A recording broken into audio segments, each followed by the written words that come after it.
ETF index mutual funds నేర్చుకుని stock మార్కెట్లో రాణించాలనుకుంటున్నారా? వెంటనే ఈ నెంబర్కి కాల్ చేయండి. నమస్తే రమ్మగారు. నమస్తే జయ. ఏదైనా మంచి స్టోరీ చెప్తారా? మినుముల బ్రాహ్మడి కథ చెప్తా. భలే ఉందండి. చిన్న తమాషా కథ. ఒక ఊర్లోనట ఒక బ్రాహ్మణ ఆయన చిన్న కుటుంబంతో ఉండేవాడు. ఆ కాలంలో పెద్దగా సంపాదనలు లేకపోతే యాయవారం చేసుకునేవాళ్ళు. అంటే ఒక రకమైన భిక్షాటనే, ఏదో గోత్రాలు అవి చెప్పి మన తిథివార నక్షత్రాలు చెప్పి ప్రజలు ఏమిస్తే అది తెచ్చుకోవటం. అంత అవమానకరమైనది ఏం కాదు. ఒక మాదిరిగా ఆ కాలం కూడా జనాలు అట్లా ఉండేవాళ్ళు. దానికి పెద్ద కుల విచక్షణ ఏం లేదు. అందరి ఇళ్ళకి వెళ్ళేవాళ్ళు. కొంతమంది బ్రాహ్మణ ఇళ్ళకే ప్రత్యేకంగా వెళ్ళేవాళ్ళు కూడా ఉండేవాళ్ళు. పల్లెటూళ్ళల్లో ఏదో ఇప్పుడు వాళ్ళేమి తిండి గిండి ఏం పెట్టరు. పొద్దున పూట భిక్ష, వడ్లో బియ్యమో మినువులో ఏవి పండితే అవి. ఏమైనా కూరగాయలు ఉన్నాయనుకో, రెండు కూరలు పొద్దునే వచ్చిన బ్రాహ్మణ ఆయన చేతిలో పెడితే వాళ్ళకి దాన ప్రక్రియ అయ్యేది, వీళ్ళకి భోజనము గడిచేది. అలాంటి ఒక ఆయన ఉన్నాడు. అయితే ఓ సంవత్సరము వీళ్ళకి ఆ గ్రామాల్లో విపరీతంగా మినువులు పండినాయి. ఎవరింటికి వెళ్ళినా మినువులే పెట్టేవాళ్ళు. సరే ఏం చేస్తారు మరి, వడ్లు లేవు, వడ్లకు కాస్త ఇబ్బంది వచ్చింది. మినువులే ఉడకబెట్టుకుని తినేవారు. ఉడకబెట్టుకుని వేయించి కాస్త ఏదైనా బెల్లం ముక్క పెట్టమ్మా అని ఎవరినైనా అడిగి కాస్త ఇంత మినపసుని చేసుకోవటం, కాస్త మినువులు ఉడికించుకుని కాస్త ఏదో పప్పు కూర వండుకునేవాళ్ళు. ఉడికిన మినువులతోటి తినేవాళ్ళు పాపం. అయితే ఏమైంది, కొన్ని రోజులు గడిచాక ఆ భార్యకి అరిసెలు తిందామనిపించింది.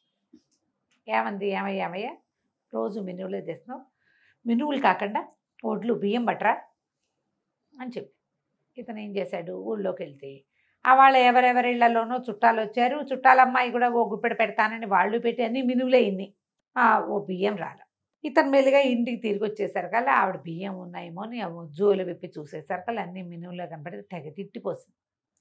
ఎందుకో నోరు ఊరిపోతుంది.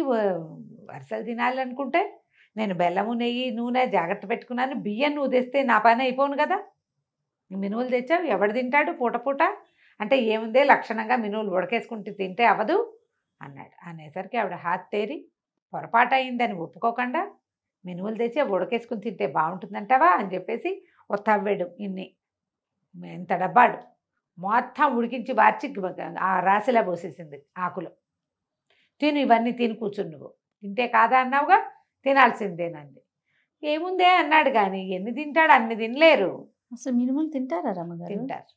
ఉట్టి పచ్చి మినుములు, పచ్చి అదే కాదు, ఉడకబెట్టుకొని ఉడికించి పోని దాంట్లో వేరే ఏదైనా ఆధార్ వేసుకుని తినేవాళ్ళట. మరి ఆ కాలం అది, అప్పట్లో కాలాలు, ఆ తిండి పద్ధతులు అవి కాబోలు. అవి దొరికితే ఏదో ఒకటి తినాలిగా ఆహారం. పెసలు అవి ఉడికించుకుని తింటాం. పెసర్లు కాయలు తింటారు కదా ఉడకబెట్టుకొని. మినపకాయలు కూడా కాల్చుకుని తింటాం లేతప్పుడు. ఎక్కువ తినరు, తక్కువ తినేవాళ్ళు. సరే ఏం చేసింది, ఓ అన్ని తిని ఇంతేదో కూర చేసుకుంటే సరిపోను, మొత్తం అంతా ఉడకబెట్టి అక్కడ పెట్టింది. తిని చావాలి నువ్వు వలసిన, అంతే నీ సంగతి అని. కాసిన తిన్నాడు, ఎక్కటల్లా విసుగు పుట్టేసింది. మంచినీళ్ళు తాపే గొంతుకు అడ్డం పడుతోందే అన్నాడు. భార్య లేచెళ్ళంగానే ఇతను ఏం చేశాడు, చటుక్కున లేచిపోయాడు అక్కడి నుంచి. ఎదురుకుండా ఉంటే తిట్టిపోస్తుంది. అదేలే, ఆవిడకి అరిసెల మీద ఉంది, నూనె నెయ్యి బెల్లం సంపాదించుకుని పెట్టుకుంది. అవే కదా అరిసెలకు కావాలి. బియ్యం ఉంటే సరిపోయేది. ఓ సోలెడ్ బియ్యం వేస్తారంటే ఎవరు బియ్యం వేయలేదు. అడగడానికి కూడా పెద్ద అవకాశం కుదరలా. బియ్యం పెట్టండి అమ్మా అని అడగలేకపోయాడు. దాంతో ఇక ఏం చేస్తాడు, ఇక బయటికి వెళ్ళిపోయి ఈ హఠా కాలు ఎటు లాగితే అటు నడుచుకుంటూ పోయాడు. ఈ పల్లెటూళ్ళల్లో ఓ గ్రామానికి మధ్యలో అడవులు ఉండేవి. ఒక మాదిరి చెట్లు చేమలు ఉండేవి. మధ్యలో నడిచి తిరిగేవాళ్ళు. కాలు సాగదీస్తూ వెళ్ళాడు. కొంచెం ఎండ వెళ్ళేటప్పుడు వెళ్ళేసరికల్లా అలసిపోయాడు. పగలల్లా యాయవారం తిరిగాడా. 3 గంటలకి ఈ మినువుల ఆహారం లభించిందా, అంత తిన్నాడు. ఈ హైరానికి కళ్ళు మూతలు విడిపోతున్నాయి. ఎక్కడైనా పడుకుందామనుకున్నాడు. ఈ పక్కంతా చెట్లు పెద్దవి, ఇవన్నీ తుప్పలు. అందుకని చెట్టు నీడ కోసం బాగా అడవి వైపుకి అట్లా నడుచుకుంటూ వెళ్తే బాగా గుంపుగా చింత చెట్లు, తర్వాత 2-3 మర్రి చెట్లు ఉన్న ఒక పుంతలోకి వెళ్ళిపోయాడు. చల్లగా ఉంటుంది లోపల, అన్నీ పెద్ద పెద్ద చెట్లే. ఆ చెట్టు కింద ఓ పక్కన గావంచపరుచుకుని పడుకుని నిద్రపోయాడు. ఇక ఆ వేళ 4:30-5 గంటలకి పడుకున్న వాళ్ళకి 5-6 కూడా అవుతుంది. ఇక మెలకువ రాదు.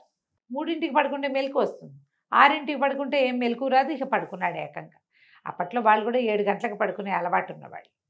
నిద్రపోతున్నాడు. దీన్ని చక్కగా నున్న గుండు పిలక నిద్రపోతుంటే ఏమైంది, కొంతమంది దొంగలు వచ్చి ఇక్కడ ఏంటి, పగలేమో చల్లగా ఉంటుంది, రాత్రిళ్ళు చెట్ల కింద చీకటిగా ఉంటుంది. అక్కడ మనిషి కూర్చున్నా ఆ దారి వెంబడి ఏమైనా పోతున్నా వాళ్ళకి వీళ్ళు కనపడరు. ఒక 5-6 దొంగలు అక్కడ చేరారు. వాళ్ళు ఏం చేశారు, ఎక్కడి నుంచో ఏవేవేవో కొట్టుకొచ్చారు, చేతికి అందినవి తెచ్చారు. ఓ గుళ్ళో దూరారు. గుళ్ళో కూడా కొబ్బరికాయలు అవి చేతికి అంది పట్టుకొచ్చారు. పట్టుకొచ్చాక పంచుకుందాం పంచుకుందాం పంచుకుందాం అనుకున్నారు. పంచుకుందామంటే వాళ్ళు మాట్లాడుకుంటున్నారు. వాళ్ళలో ఒకటి అన్నాడు, ఒరే మీ దుంపల దగ్గర అర్ధరాత్రి అయింది, ఆకలేసి చచ్చిపోతున్నాం, తెల్లారేక పంచుకుందాంరా, చీకట్లో ఏం కనపడుతుంది, ఏమన్నా తినడానికి తీయండి అన్నాడు. తినడానికి ఏమున్నాయి, ఇప్పుడు ఊళ్ళోకి వెళ్ళలేరు, ఊళ్ళో ఆ రోజుల్లో అన్నాలు దొరికే పరిస్థితి కాదు, ఎవరిళ్ళకి వెళ్ళి వాళ్ళు వండుకోవాలి. తీరా ఆ సామాన్లలో చేయి పెడితే వాళ్ళకి గుళ్ళో నుంచి ఏదో దొంగిలించుకొచ్చారు కదా, గుళ్ళో పళ్ళెం గిళ్ళని తెచ్చేశారు. హారతి పళ్ళెం గంట అట్టటివేవో దొరికినాయి, పుచ్చుకొచ్చారు. పెద్ద వస్తువులు దొరకల, కానీ కొబ్బరికాయలు అవి కనపడితే వేసుకొచ్చారు. ఓ కొబ్బరికాయలు దొరికినాయి, ఒకటే 3-4 ఉన్నాయి. అక్కడి నుంచి వీళ్ళేమనుకున్నారు, కొబ్బరికాయ కొట్టండి రా తిందాము, కనీసం కొబ్బరి తిన్నా ఆకలి తీరుతుంది, రాత్రి కొబ్బరి నవ్విలితే నిద్ర రాకుండా ఉంటుంది, ఏదైనా నవ్వులుతుంటే నిద్ర రాదు కదా. సరే అక్కడి నుంచి చేతులు పెట్టి అటు ఇటు తడుగు చూస్తున్నారు. దీపాల అగ్గిపెట్టెలు ఉన్న కాలం కాదు, చేతులు అటు ఇటు తడివితే ఓ పక్కన పడుకుని నిద్రపోతుంది మన మినువుల బ్రాహ్మడి గుండు తగిలింది. ఇక్కడ ఏదో గుండ్రాయి ఉంది, కొబ్బరికాయ కొడదామని ఆ కొబ్బరికాయ తీసి ఒక కొబ్బరికాయ పడేయాలమని నెత్తి మీద కొట్టేసరికి వాళ్ళు ఇంకేంది ఆయన అని ఉలిక్కిపడి లేచాడు. తింటాను వస్తున్నాను ఆగు ఆగు ఆగు అన్నాడు. ఆనంగానే ఆయన మినువులు తింటూ వచ్చేసాడు కదా, భార్యకి చెప్తున్నాడు. తిండమానేసి తిట్టిపోసింది ఆవిడ. తింటానే అన్నాడు. తింటాను అనేసరికి హడిలిపోయారు.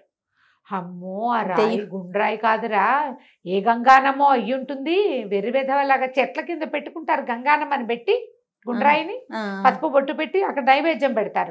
ఎవడో కొండో మేకనో కోసాడు ఈవిడ దగ్గర, పిలిచేసరికల్లా పలికేసింది అమ్మ తల్లి, ఇంకేముంది ఇది వేప చెట్టో పాడో. వాడు ఈ లోపల ఒకటి వచ్చాడు, ఒరే వేపకాయలు ఉన్నాయి రా కింద, వేప చెట్టు రా, ఇది గంగానం అన్నాడు. హానంగానే పరుగో ఇహ మొత్తం సామాన్లు సంచులు గంగాళం తెచ్చినవన్నీ వదిలిపెట్టేశారు. అన్నీ వదిలేసి పరుగులు పెట్టారు. బ్రాహ్మడికి తలకాయ పగిలినంత పని. కొబ్బరికాయ కొడితే మామూలుగా ఉంటుందా, తలకాయ ఎదిరిపోయింది. కాసేపు అయ్యాక తెలిసింది ఎవరో తన్ని కొట్టారని. వాళ్ళంతా పరిగెత్తేస్తున్నారు. అక్కడి నుంచి ఏం చేశారు, సామాన్లు అట ఇట తడివితే బోల్డని సంచులు పిట్టలు కనపడ్డాయి. అన్ని దగ్గరికి లాక్కొని మళ్ళీ కూర్చున్నాడు. మంచి నిద్రపోయాడు కదా, 12:30 1 గంట దాకా. సాయంత్రం 5ంటికి 6ంటికి పడుకుని 1 గంట దాకా పడుకుంటే ఇక మెలకు ఏమొస్తుంది, అదే ఇంకా నిద్ర పడుతుంది, ఇక నిద్ర రాదు. ఇక మెలకుగా ఉండి కూర్చుని ఉన్నాడు ఆ చెట్టును అనుకుని. తెల్లవారుతూ ఉండగా అతను చూసుకున్నాడు, ఈ సంచుల్లో డబ్బులు నగలు ఏవో 2-3 చిన్న పెట్టెలు ఉన్నాయి, ఎవరి నుంచో తెచ్చేశారు వీళ్ళు. సరే అక్కడి నుంచి ఆ సంచులు ఆ పెట్టెలు మోసుకుంటూ ఇంటికి నడిచి వెళ్ళిపోయాడు.